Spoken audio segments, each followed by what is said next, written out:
Oi, pessoal! Eu sou a Mônica novamente, estou aqui na Clio. Hoje vamos falar sobre Anice da Silveira. Primeiramente, eu quero lembrar para vocês, por favor, sigam a Clio História e Literatura nas redes sociais. Divulgamos o link aqui embaixo. Não esqueçam de curtir o vídeo e, por favor, patrocinem a gente no cartaz. Hoje a gente vai falar da Anice da Silveira. Para quem não sabe, ela revolucionou os estudos e os tratamentos psiquiátricos aqui no Brasil. Ela nasceu em Maceió e ela estudou medicina na Bahia. Ela foi uma das primeiras mulheres a se formar em medicina aqui no Brasil. Eu acho que ela se formou mais ou menos na década de 20. Depois ela se mudou e morou no Rio de Janeiro. Na década de 30, a Anice ela já trabalhava em hospitais psiquiátricos e ela foi denunciada por uma enfermeira no hospital que ela trabalhava como marxista. A enfermeira encontrou nos livros delas alguns conteúdos sobre Marx e ela acabou sendo presa no mesmo dia. Mas no mesmo dia ela também foi solta. Só que ela foi perseguida, ao longo da vida dela, na verdade, ela foi perseguida quase a vida inteira, durante a ditadura militar. E depois ela foi presa novamente, onde ela ficou por volta de 1 ano e meio presa. Inclusive, ela dividiu cela com o Gabenário. Na cadeia, nas palavras dela, ela não chegou a ser torturada, porque, de acordo com o que ela dizia, ela era filiada ao PCB, ao Partido Brasileiro, mas ela não se considerava militante, porque, de acordo com as palavras da própria Anice, ela era muito mais voltada aos estudos, e para ela, assim, de acordo com ela, o partido não era muito favorável a ela ser mais estudiosa do que participar das ações propriamente do partido. E ela dizia que ela era mais próxima do partido mais por conta das amizades que ela cultivou no partido do que pelas próprias ações efetivadas mesmo. Por conta de algumas diferenças, ela acabou sendo expulsa do partido, inclusive. Que, de acordo com o que ela disse, eles chamaram ela de trotskista. Enfim, ela ficou, então, 1 ano e meio presa. Quando ela foi solta, ela ficou afastada do cargo dela, pois ela era funcionária pública. E como ela foi uma presa política, ela era considerada meio que uma ameaça como um cargo público. Então ela ficou 8 anos sem atuar na área dela. E quando ela voltou a atuar foi em 1944. Ela voltou para o Hospital Psiquiátrico Engenho de Dentro, onde ela foi onde ela realmente teve uma maior participação na área psiquiátrica, onde ela se envolveu mais com os pacientes e com a experiência e vendo como que eram realizados os tratamentos a esses pacientes, foi que ela começou a criar o posicionamento mais efetivamente. Ela foi contra a lobotomia, o tratamento de eletrochoque, e então ela começou a procurar outros meios para fazer os tratamentos dos pacientes. E naquela época, o que ela fez foi uma coisa incrível, porque o que ela acreditava era numa maior autonomia daqueles pacientes. Que eu já vou reformular que ela não chamava eles de pacientes, ela chamava eles de clientes. Porque, de acordo com ela, a palavra paciente ela é uma palavra muito passiva. E ela não gostava de se referir assim a eles, às pessoas a qual ela fazia o tratamento. Então, ela era muito rejeitada no hospital onde ela estava trabalhando, lá no Engenho de Dentro.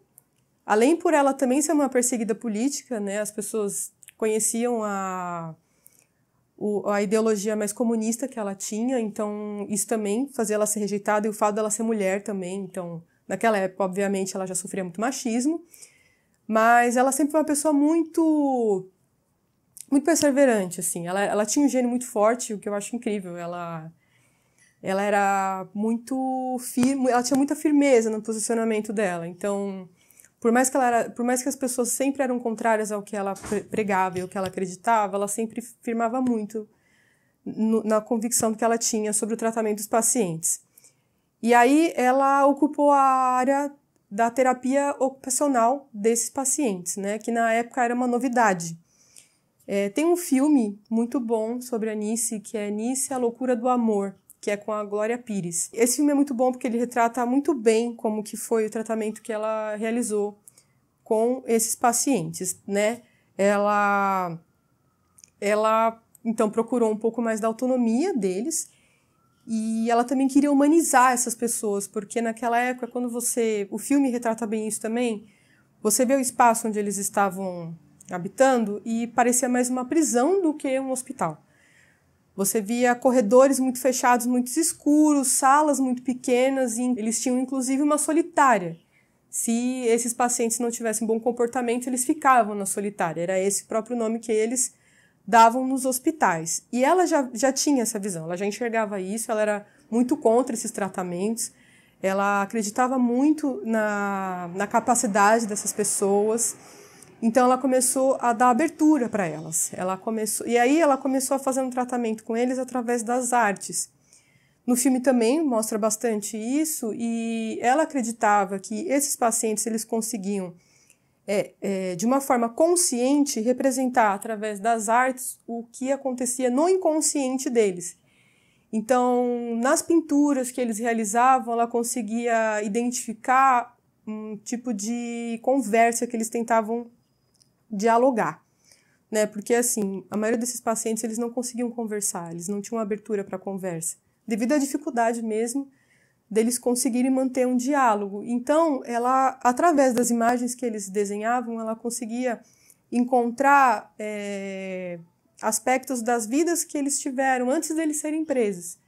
Então, a pintura foi um meio essencial para ela entender melhor os pacientes e para eles também começarem a fazer um tratamento. Isso ajudou muito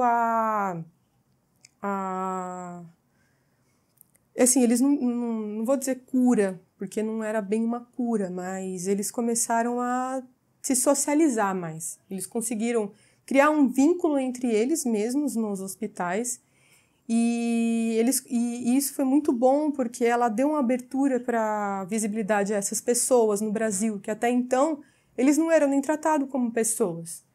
Eles eram tratados como lixo. Eu não vou nem dizer como animais, porque eles não tinham valor de vida nenhuma, assim. Quando você lê os relatos do que ela via nos hospitais, e o filme também ele retrata bem isso. A lobotomia, que era um tratamento realizado na época, que não é nem tratamento, eles, de certa forma, eles tiram uma parte do cérebro dessas pessoas, e era um procedimento extremamente agressivo, porque isso cortava, inclusive, emoções dessas pessoas. E ela foi fortemente contra isso, né? Inclusive, teve uma exposição, infelizmente não tem mais, mas teve uma ocupação no Itaú Cultural sobre a Nice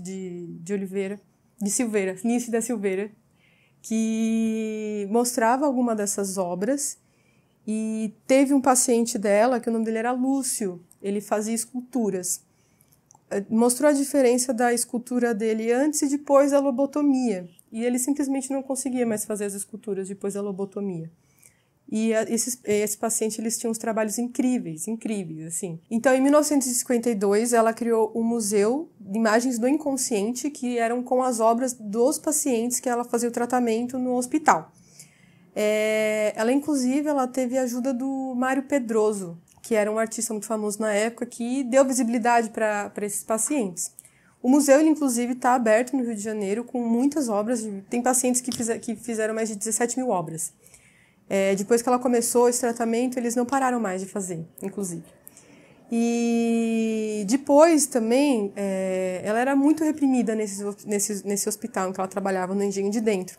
Inclusive, na própria década de 50, ela criou a Casa das Palmeiras, em 1950, onde ela conseguiu ampliar esse tratamento ocupacional dos pacientes, dando essa abertura para eles, essa autonomia, e trabalhando cada vez mais com as artes. A Nice da Silveira, um dos pontos fundamentais que ela participou aqui no Brasil é que ela foi pioneira em trazer a filosofia do Jung, que foi um dos fundadores da psicanálise, junto com Freud e o Lacan. Ela trocava cartas com ele, né? E inclusive ela falou sobre esses pacientes, e ele levou ela para a Alemanha para levar algumas das obras desses pacientes. Então ela chegou a fazer uma exposição dessas obras em Zurique, e ela também conseguiu estudar lá depois de manter um contato com ele. Então ela chegou a ser aluna do Jung. Graças a ela, a filosofia do Jung cresceu muito no Brasil. Como eu já tinha falado antes, a Nice, ela foi muito perseguida. Mesmo depois de solta, ela continuou sendo perseguida pelos militares. E chega a ser engraçado, porque eles chegaram a revistar um apartamento dela, e quando eles chegaram no apartamento só tinham gatos. Então eles descobriram que ela tinha um apartamento só para os gatos dela e ela vivia em outro apartamento com o marido dela. E por que eu estou falando isso? Os animais foram extremamente importantes para a Anice. Para a Anice, eles eram coterapeutas. Então ela também foi pioneira em realizar os tratamentos desses pacientes com os animais. E ela viu que esse tratamento ajudou muito na progressão desses pacientes. Afinal de contas, ela acreditava que trabalhar essas emoções positivas, como amor, afeto, relações, afetividades, elas ajudam muito no tratamento desses pacientes com problemas psiquiátricos, né? Que na época eles eram mais restritos à esquizofrenia. Então, gente, essa é a apresentação da Anice, tá? Eu aconselho muito a pesquisar mais sobre ela, tem muita coisa sobre ela, na verdade foi mais um compilado da vida e do trabalho dela, que são essenciais para os estudos psiquiátricos no Brasil.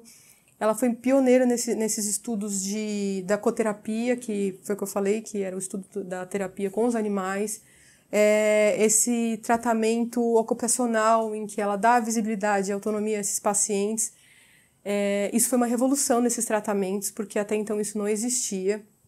E é importante ressaltar para vocês que, independente de vocês concordarem ou não com isso, o estado da loucura, ele é um campo que não é tão estudado. Quer dizer, ele é muito estudado, mas ele não tem a devida visibilidade. E existem diversos teóricos que cada um tem uma visão diferente sobre a loucura. E é bom lembrar que a loucura também é uma construção social, tá? Essas pessoas são tratadas como esquizofrênicas por quê? Porque elas não têm uma conduta social que nós aderimos à sociedade, né? Afinal de contas, elas têm um mundo exclusivo delas e, por causa disso, a gente acaba excluindo elas do nosso meio. É importante a gente lembrar disso, tá? A Anice, infelizmente, ela não tem a visibilidade que eu acho que ela deveria ter no Brasil. Ela tem um reconhecimento internacional, inclusive, mas muitas pessoas não conhecem a Anice aqui. Eu acho muito bacana, ela tem um material muito importante, ela tem um estudo muito importante, ela fez um baita trabalho aqui no Brasil, ela foi uma puta mulher foda. E eu espero muito que vocês tenham gostado e eu aconselho muito mesmo a dar uma pesquisada, porque tem muito material interessante, ela tem entrevistas incríveis. Ela é muito foda, gente. E é isso.